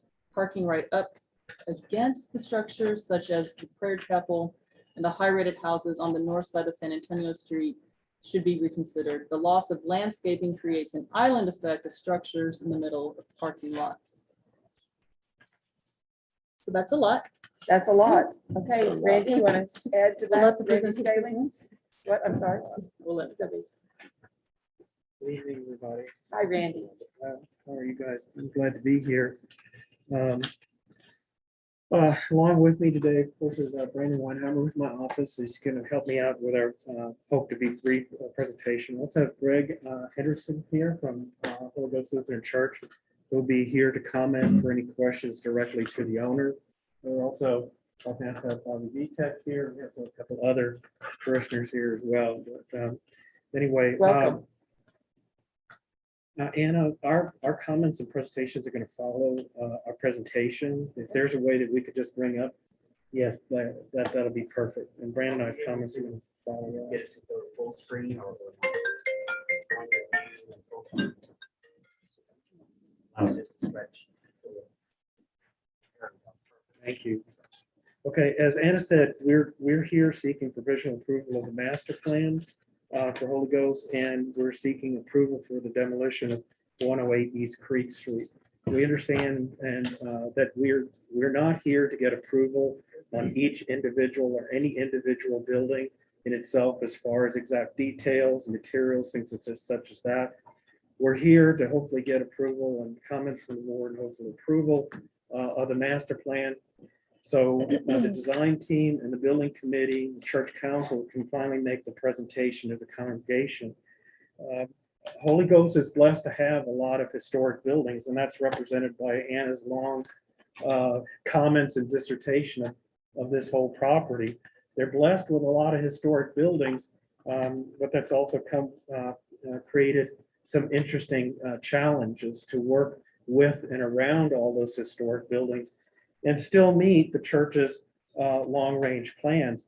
We've actually been working on this master plan for a little over 2.5 years. Sounds crazy, but when you're looking at a church congregation like Holy Ghost, it's been here basically since the founding of Fredericksburg, and luckily it's growing. A lot of churches aren't, but it's a very viable church. It's growing, and looking to the future is difficult for anybody, especially for a church. But working with the church council, the building committee, we tried very hard to be very attentive to their long-range needs and think ahead and make sure that we have everything in here, and also be very respectful for what you all's job is as well, is to make sure that we preserve the heritage of these buildings, the history of them, and the heritage of our community. Hopefully, I think we've done that. I know that we've got a plan that meets the church's long-range plans, and hopefully you all will also see it as being something that the community can be proud of. From this point forward, I'm going to try to make my comments very brief, as we're going to follow what we put in our application.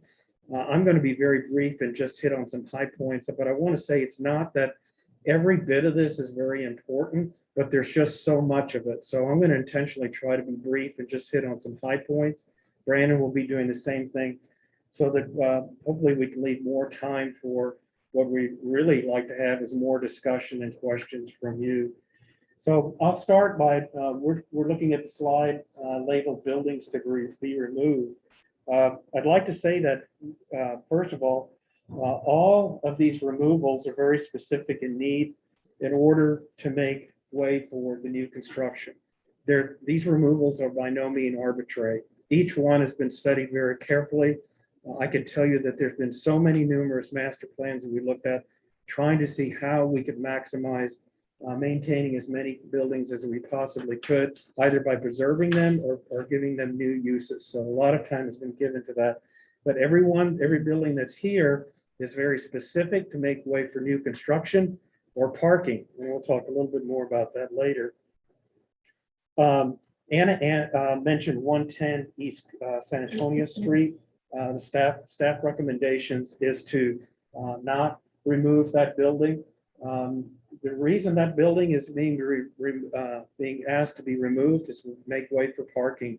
It's more than the 2 spaces that we would gain by the removal of that building, which actually would lose 7 spaces. We have 2 spaces to spare in our master plan. We've already met with other development staff at the city, reviewing the parking layout. We've got a plan that they can support. It's really based about the numbers, and I can tell you, having done numerous these master plans for churches, it's a real shoehorn effect trying to get all these spaces in there.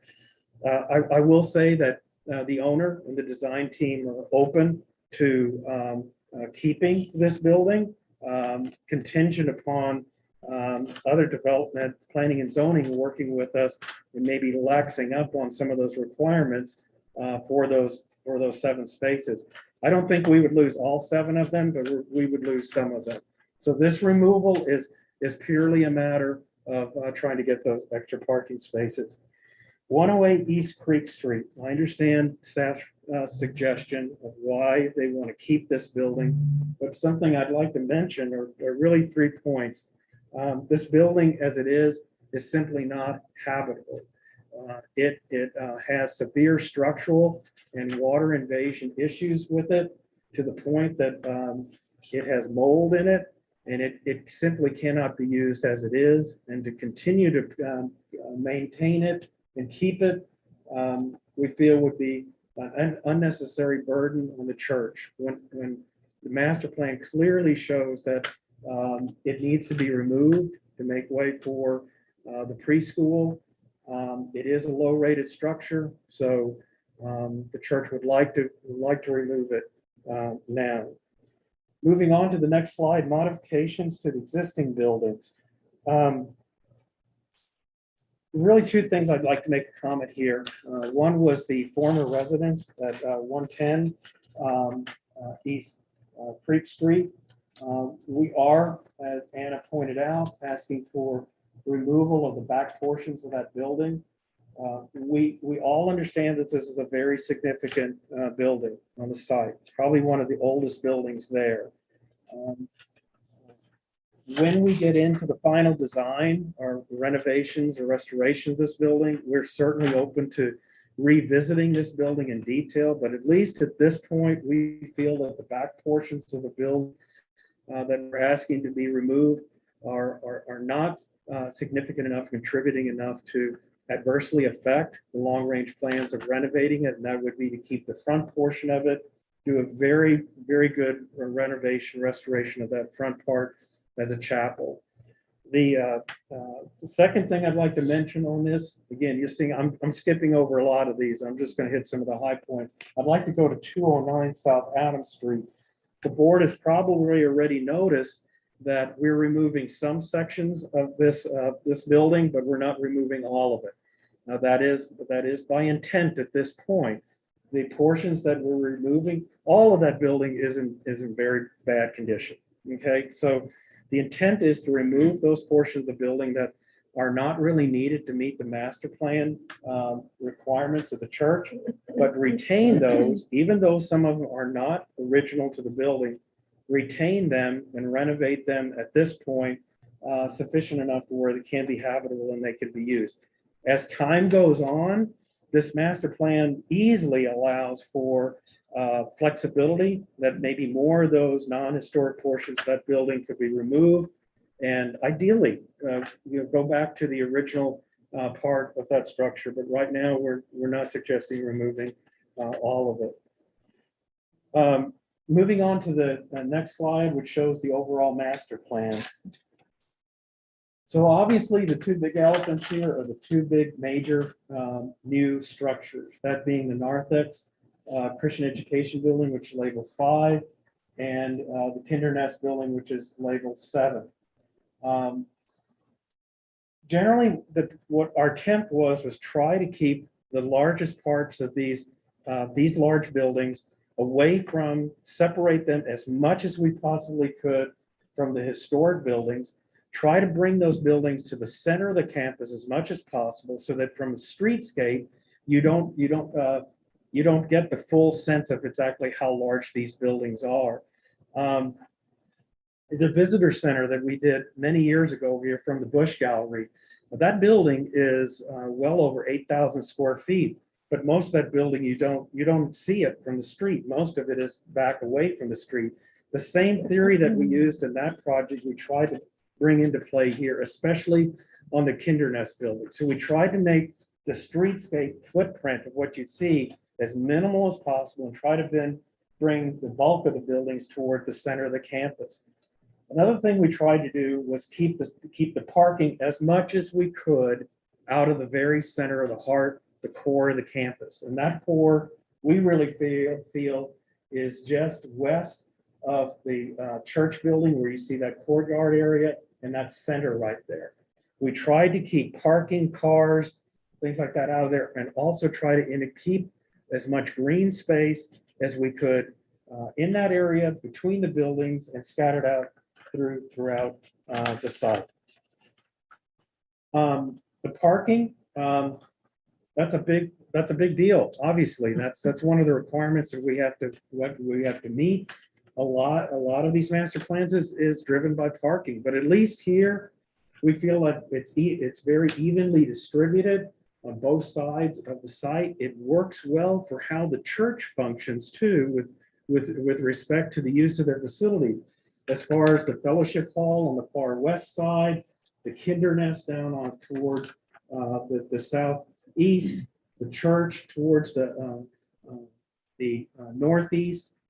It's well distributed. We also, when you have a lot of people entering and exiting a church, by having the parking spread out like this, we actually have access, ingress and egress to every street all the way around the campus, which that helps alleviate congestion on the streets, makes for safer conditions and things such as that. So with that, I'm going to turn it over to Brandon and let him give you a little bit more detail on each of the buildings. Thank you, Randy. Welcome, Brandon. There. You want to go to the next slide, Ingmar? I'll briefly discuss. This is just a general overview of the master plan in 3 dimensions. I won't go into detail on each specific building on this slide. We'll go on to subsequent slides here. The purpose here is just to give you the overall scope of the project and provide a kind of a contextual reference for you. Note that the buildings that do have materials on them are the new construction and improvements on the campus. All the existing buildings are in gray. This is the new Narthex and Christian Education building that is being proposed to the west side of the existing church. As Randy had mentioned, we are making every effort to push that building as far west as possible away from the historic church. You can see in the floor plan that the front area towards San Antonio Street is a large gathering space. The rear of the building is where all the classrooms are located. One of the more important features in this building is the enclosed connector that is connecting this building with the existing sanctuary, existing church. It is located specifically at this spot on the church because it connects to the existing foyer in the church. And then it also connects into this large gathering space, what we're calling the narthex of this new building. And so the placement of it is very important to make the plan work from both sides. We also have new restrooms in this building to support not only this building, but also the church as well. The enclosed connector provides a very protected, covered means of going from the church to the narthex for the congregation. So it is a very important feature that we hope will be accepted. The elevation view of it, you can see the purpose of our design here is to make it as transparent as possible. We want it to go away and have the church and the courtyard beyond be the sole focus of this area, not necessarily the connector itself. We do have an inspiration image in this packet, and we can look at that further down the way, so you don't have to scroll back so far right now. But the goal is to get it as transparent as possible. As far as the building itself, the design intent was to reduce scale and break up the massing with these frontal elements that you see at the main entry. A low shed roof here right over the main entry, down more at a Whitman scale. These smaller gables on the front, which is where the restrooms are located, again, help bring that scale down along San Antonio Street. And then lastly, you have this larger gable in the back, pushed back as far as we could get it from the street, and yet serve its purpose and span the structure like it needs to do. We reduced the width of that gable as well by creating this smaller parapet wall and low slope roof area to the west over those classrooms, again, to bring the scale of that large gable down. Have some Gothic arch elements on the front there to give a nod to the historic details of the church as well. Materials would be stucco, standing seam roof, very common materials in the area. Again, stucco would be a material that could play down this structure and allow the church itself, being stone, to be the sole focus of this area. As Anna had mentioned, the ridge height of this building is lower than the existing ridge height of the church. Made every effort to try to keep that down as low as possible and still make the building look proportionally accurate. Next slide, Anna. This is the new Kindernest building, another large footprint, but here again, we tried to make the massing, break it up as much as possible to bring it down to a residential scale. It kind of looks like it's broken into 3 separate buildings with these low sloped roof connectors in between. Hipped roofs, again, to bring it to that residential feel, residential style windows for the most part around the building. We have some larger panes of glass there at the front entry, but most everywhere else is residential windows.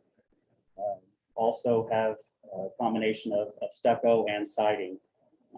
Again, different use of materials to help break up the massing of the building. Stucco and siding are common in the neighborhood as well. The front portion of the building has a covered drop off with a very minimal profile, so that the building is more easily viewed, and covered drop off is not necessarily the key feature as you pull up. So this building is very centrally located, as Randy said, and so from Adams and San Antonio, you really don't see the building for the most part. The main area you see it is on Creek Street, which is this view here. With the residential style windows, materials, roof forms, we feel it does fit very well within the context of that street. And this ridge height also is lower than the historic building next to it. Next slide.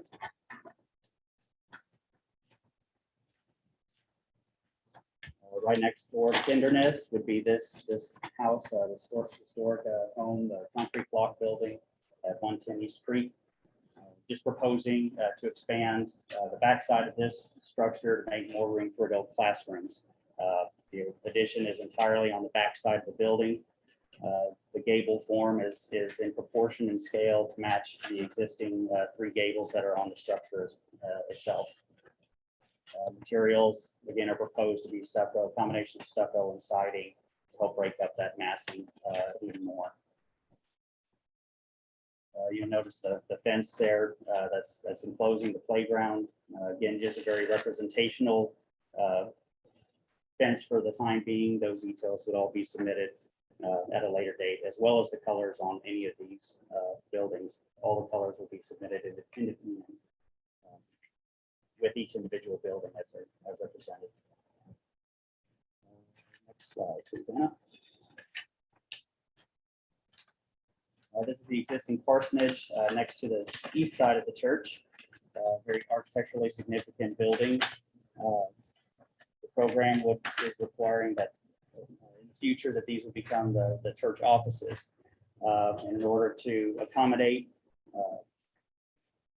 the amount of area required for these offices, we're proposing an addition on the backside of this house. So again, making every effort to make the front of this house the focus and view as many sides as possible, and just enter in the addition on the backside of this house, minimally impact the historic integrity of it. We propose a glass connector to separate the old and the new. And the addition itself would be very similar in scale and massing to the house. Standing seam roof and stucco here as well. Side entry on the east side to provide another means of egress and access to the parking on the east side. Next slide, Anna. And lastly, Randy had already referred to this building already, but the existing historic Sunday house would be, the program calls it for it to be a future prayer chapel, and so we would remove any non-historic components of this building, since they aren't needed for this function. And again, make every effort to restore the historical integrity of the structure as well, when that portion of the program is implemented. I think that's it. Is there anything else you want to know? Other just Anna, there were some additional images that you requested.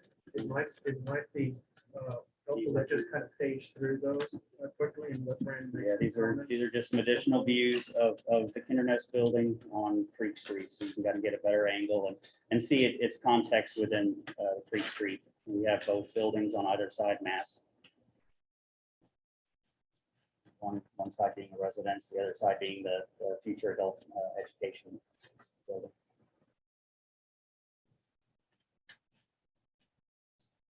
Some additional information here showing the existing Kindernest building that stands there now in relation to the new building that we're proposing, showing some relative roof heights. We are with this new building about 3 feet closer to the street than the existing Kindernest building is now. The roof line of the Kindernest building now is very similar to those smaller gables that you see on the new building. Give you an idea of scale.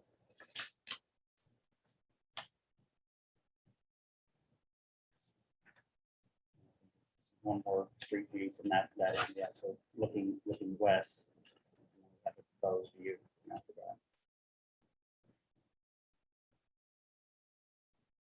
Very similar, about as close to the street as that existing parsonage is now. The new Christian education building. These are just some additional, I did not mention this on the connector, but this is the window that we would be tying into with the connector. A portion of it would have to be removed to get that connector to work, to make a doorway there. But we would salvage that. There's a very important window. It's dedicated to the veterans of World War I, and so we would retain pieces of that window and repurpose them in the new narthex and Christian education building. So that would be an important centerpiece of that front entry.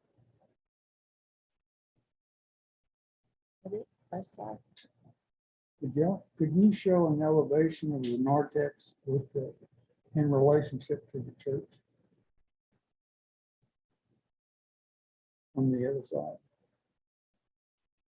Have y'all played with the idea of reversing that, bringing the ridge line further west to get that a little further west of the church ridge line? Which direction are you talking about? Closer, bringing this building further west this way? This over on the church side, bringing this edge, this edge should be where this is. That would pull this ridge line further away from the church. I mean, The floor plan lended itself to this type of structural arrangement to get that ridge where it's located. Right, so our main ridge line is right here, so our main gable is right here. Right. And then we have these smaller gables here.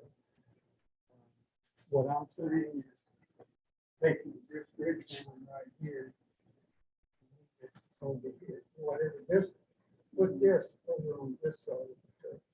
I mean, just to get the mass of the new addition, the new building away from the mass of the church. Because the most important structure we have is the church. Yeah, we looked at that. I think this lent itself very well with the plate heights that we wanted in these spaces. Where these spaces over here have lower plate heights and lower ceiling heights. One of the design features of this is that this is essentially all glass along this area right here. And these plate heights and ceiling heights are much higher by intent of what they want to use the interior of these spaces for. If we shift these rooms over, they have much lower plate heights. It would affect how these spaces feel in relationship to the courtyard. So there was a reason for keeping this higher plate height here with respect to how the spaces work inside. Another thing to point out too, which we didn't mention, is the back of this roof is actually hip. We put a gable in the front here for symbolism reasons. Why I like the three gables here, symbolizing the Holy Trinity. So I kept the three gables here. At the back, we put a hip, and we intentionally did that. So from the west, as you're looking through the campus to the east, by pulling that roof, that ridge roof, that roof down, you really open up the view of the back of the church from the west looking towards the east as well. So we have given thought to that, trying to keep this as open as possible. We're 38, almost 39 feet between these two churches, these two buildings here.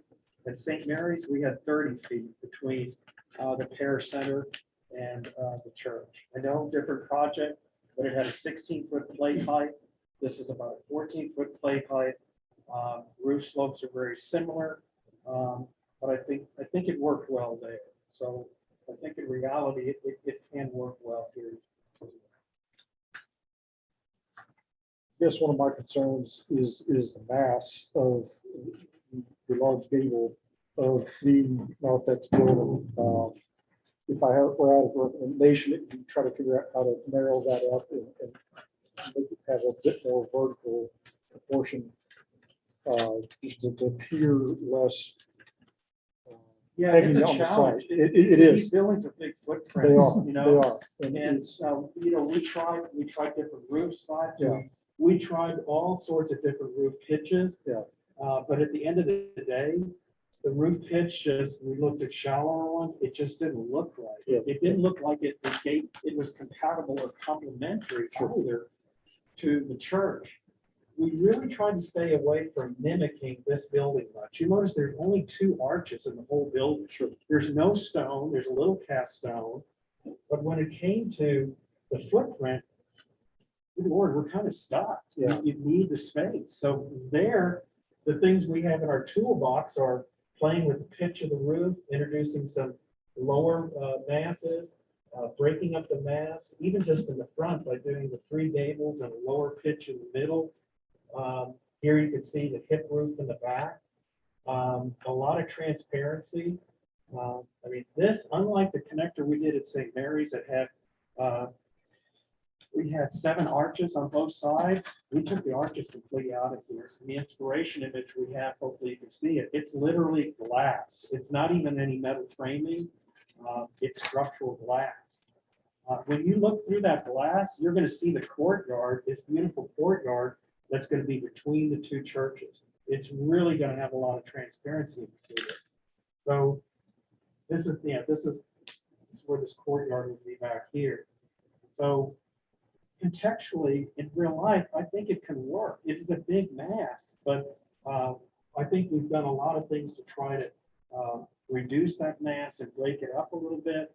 And I think that the element like this in between those 2 churches is going to be so eye-catching and so beautiful looking through this, literally from the street into the courtyard and see this beautiful courtyard landscape area back there. I think those things help to, soften that. That is important to note that landscaping is not, or trees are not shown on any of these images. So it Yeah. looks a little harder than it would be in reality. I have concerns about disrupting the view of the church from the corner, from the street, with a physical mass between the 2 spaces. It's such a nice little courtyard, even as it is.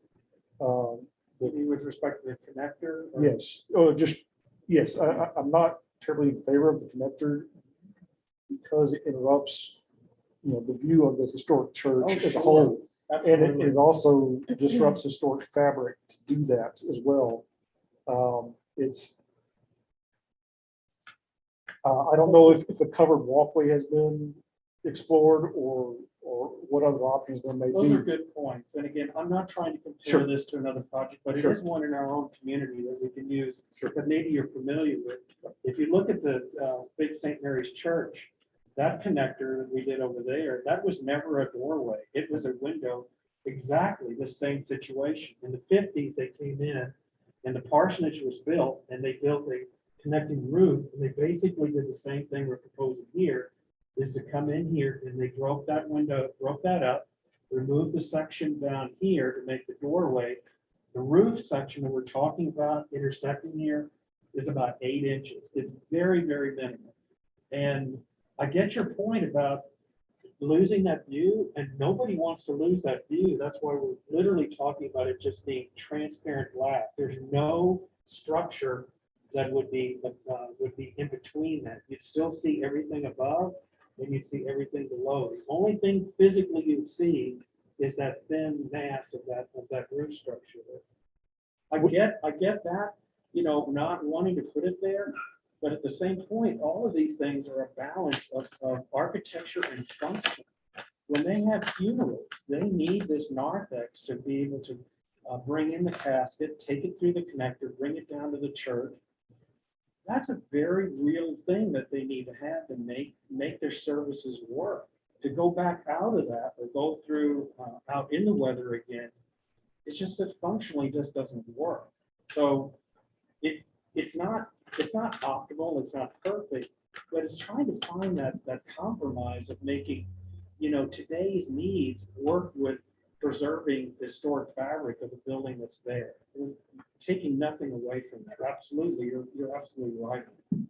I know this has been done quite a bit of times in other church settings where that would be an open air arcade that would still show that transparency and create that courtyard that you're going for.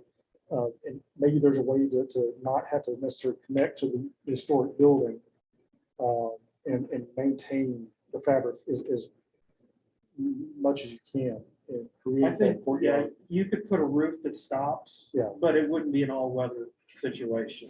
And at the end of the day, when you're talking about services like funerals and things like that, people are talking about functionality, you know, and that's a time when, you know, I think they appreciate that someone took the time to try to find some balance between preservation and finding something that is sensitive to the, you know, those things that we all have to live through.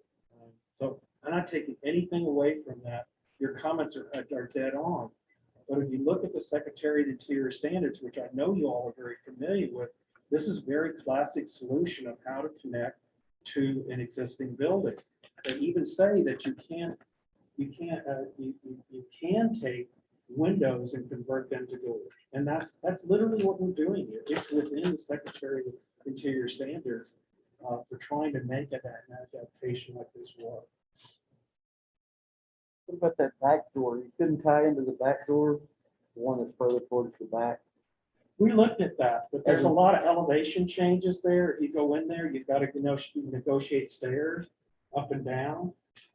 And with respect to how services function for the church, how they need to have the entrance more to the front, this is really the place to do it. There's a lot of elevation drop between the street and the back. And if you look at the floor plans for a minute, you're even going to see ramps inside the building to negotiate that. Making a connection back there functionally doesn't work for the interior of how the two buildings need to work together. So that we did look at that. It just didn't work well in this situation. Also, quite frankly, the architecture tying in a connector into that arched opening is much more difficult. If you tie into an arched opening like this, we're coming in here and we're not affecting this arch. Much easier. If you try to do that with this, it's almost impossible. There's no way to architecturally make a connecting roof into that. Same thing back here. There's almost no way to do it. Plus, you look at this window over here, it would start to affect that window. There was just too many reasons why that didn't work. But we did look at that. Other comments? Remember, we're doing two things. We're doing a approval of a conceptual approval of a long-range master plan, and they're seeking approval for the demolition of the building at 108 East Creek. So Anna had some hesitations there. So can we go back and talk about that? Absolutely. She's asked that's for a stipulation of no demo permit until the plans for the Kindernest building have been submitted for permit and funding for the new construction is in place. Anna, why? Because of the 1940s house is superior than an empty lot as far as the integrity of the historic district. Without funding, we don't know when the construction will take place, and so we're left with an empty lot.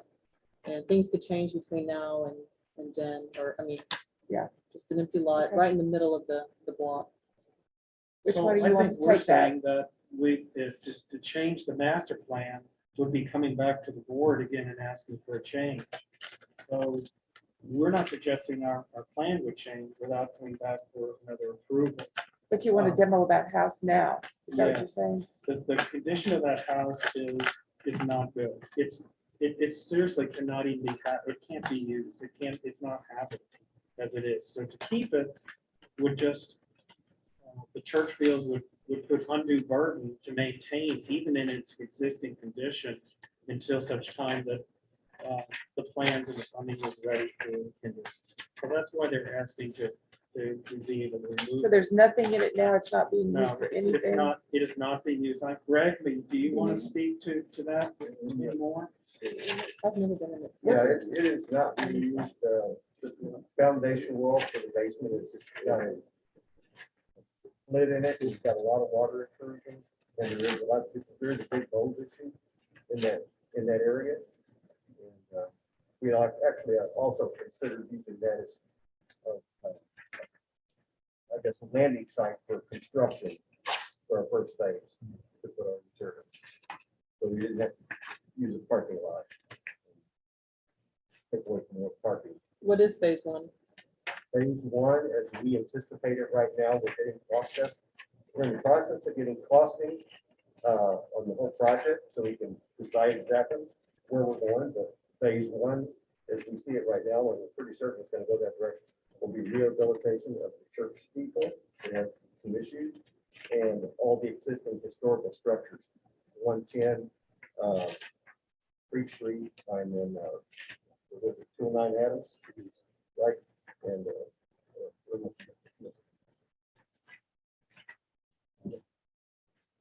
the old Sunday house at 110 also. Trying to take care of the existing. Right. building. Trying to Is take it care of our existing what you're historic talking about structures generally first. is an initial phase? Right.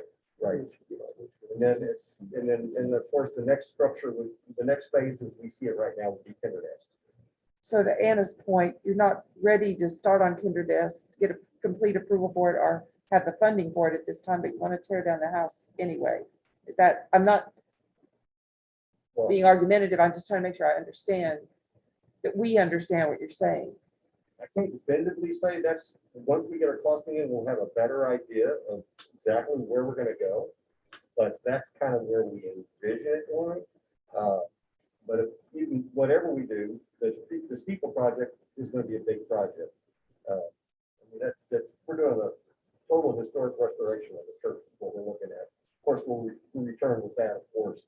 But that's gonna create a yard, we're gonna need a yard for that. And we do have maintenance issues with the 108 address, and it is a hazard. Board, do y'all have any questions? I want to just address this demolition of 108. Let's get a motion and so let's get some discussion on that. Does anybody have any questions about 108 East Creek and their reasons for demolishing it and Anna's reasons for not demolishing it yet? I don't think we should allow that to be demolished. Because it sounds like all these other projects you have going, they last 5 or 6 years. To Anna's point, of having a vacant lot there. So that period of time, what could change? You may run out of money. Then we have a vacant lot for ever. And as far as places to put, you have plenty of on the east side of the sanctuary, where you have that big lot for your materials and stuff. But I think you could use that. I don't think we should allow any demolition if you're just going to do the restoration projects first anyway. Is that a motion? I'll make a motion to grant conceptual improvement to the site plan, with the exception that 108 cannot be demolished until they're ready to pull a permit for the internet building. Okay, thank you, Eric. Can I get a second to that motion? With a second from Larry, any other discussion? Everybody understand? Did everybody hear? I'd like to ask again about what would you do in the next 5 years with that building? I'm sorry, which building? The 108. 108? It's gonna sit. We can't do anything with it. It's literally not habitable. When did the church acquire it? I'm sorry, Anna? When did the church acquire 108? I believe it, Bobby helped me out. You know the date on that? 3 years ago. Yeah, it was about 3 years ago. We acquired 110 and 108 at the same time. And 110 was under a letter of neglect, I believe, this from the Historic Review Board. And we went through and redid the porches and whatnot and got that in good shape. But we haven't done anything with 108 and we don't anticipate doing anything with it because as it stands, without, I think, basically totally taking it down and rebuilding it, there's not much I think we can do with it. Something like that is, I think my position on the board would be, I think we agree with all your demolition. I think. But I think the time for demolition is when you have the money and when you get to that point in the process. Okay, so we have a motion to approve the conceptual master plan, Correct. but following Anna's recommendation on 108 East Creek, that it not be demolished until they're ready to build or come back with the tenderness. Did I That's correct. repeat that correctly? What about the 110 San Antonio garage? That's not part of this application. It's just 108. It's item G. No, Randy's application is for a seeking conceptual approval and the demolition of 108. That's all. Right? Am I wrong? That's Randy? the only, that's the only structure. Right, so Okay. Right now. we're asking for approval, provisional approval of the master plan as we presented it. And then the demolition of 108 is a separate. Okay, How close is it to is it 110? no, it's 108. No, it's 108, but the historic building, the two-story frame building is 110. That's correct. Okay, and that's part of your project of renovation early on? 110.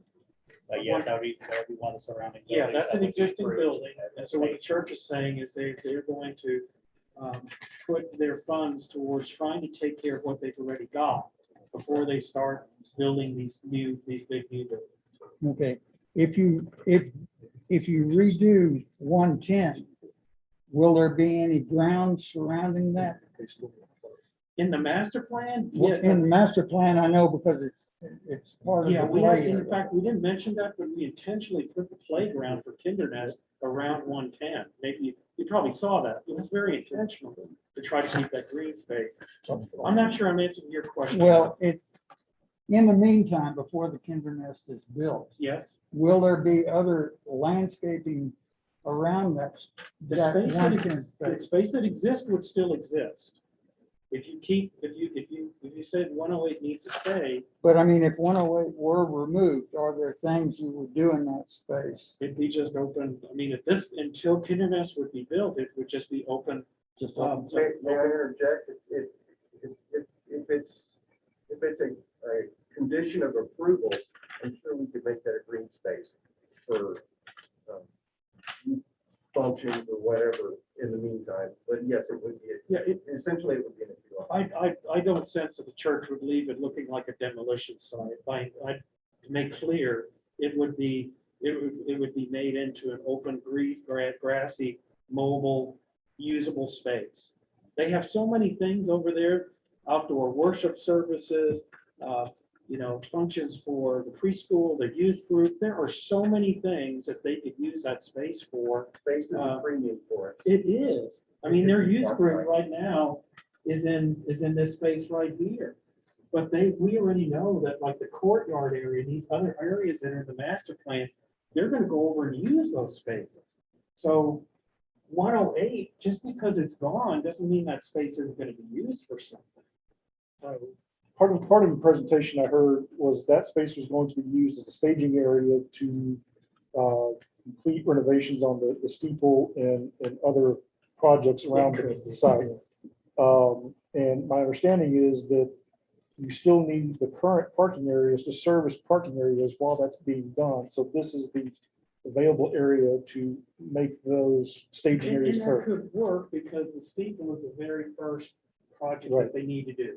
So if that's removed, initially, yes, it could be used that, and it wouldn't interrupt parking or anything else on the site initially. After that, once that's done, it could be made into a nice, the fence could be put up, it could be a green area for the youth to use, and, could be that until they move on. I get the vacant lot thing. I do understand that, but it's literally an inhabitable building, and it's not just the building, it's the space immediately around it. So it's a footprint on their campus that doesn't afford them any opportunity to use it as it is now. So the ability to demolish this structure now allows other projects to happen and the campus to maintain its current operations.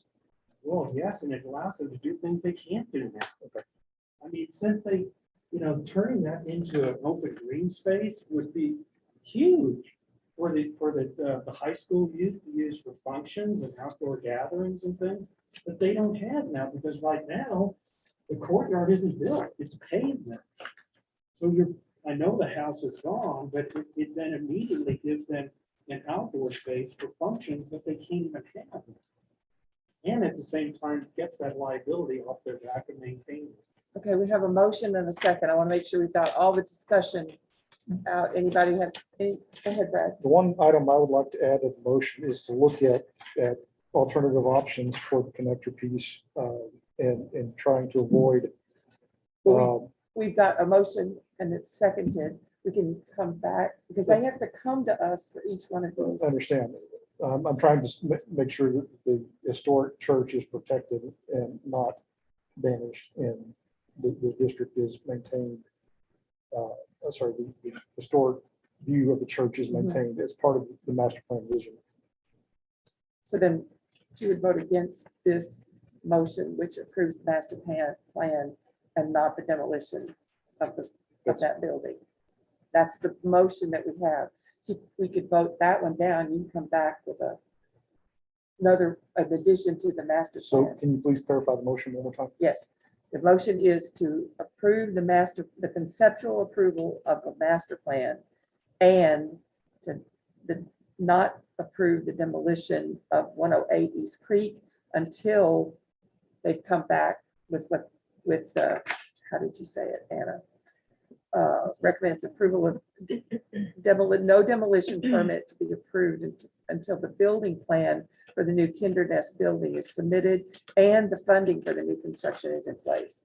So it's approval of the master plan, but not approval of the demolition of 108 East Creek. That's the motion that we have and have seconded. So is there any other discussion on that motion? I'd like to call for the vote. All in favor of that motion, signify by raising your hand. All opposed, same sign. Okay, so that motion is not approved. So let's go back and you have some addition. You want to approve the master plan with some changes, suggestions. I make a motion to approve the master plan as presented with the stipulation that we connector piece be reviewed and alternative solutions are explored in order to maintain the historic integrity of the church as it is and maintain the historic view of the church as it is. And That's one part. Second part is that we allow demolition of 108 East Creek as presented. There's a second to that motion. Second that. Any discussion on that motion? So you're just asking them to review the connector in order to keep the church more visible, Yes. but it still is the approval of the conceptual master plan. Is that the way everyone understands it? So you have a second to that motion, please? Oh, I'm sorry, Barry. I apologize. Any other discussion? We'll call for the vote. All in favor, say aye, or raise your hand. I need to count. All opposed, same sign. Okay, that motion passes. Okay. That's it. Thank you. Thank you. Larry'd like to make a comment. I think my purpose on this committee has always been the antique part of it, and stained glass is really a problem with me, okay? Big problem. Taking it out. If it has to come out, I think you're gonna have to be responsible for making a lighted box or something on display in the foyer of that. You're reusing it. You're reusing it. I'll show you where we intended to put that. Okay, tell me where you're gonna use it. At then. the front, it'll be right on San Antonio. Keep going, go back. It's on the.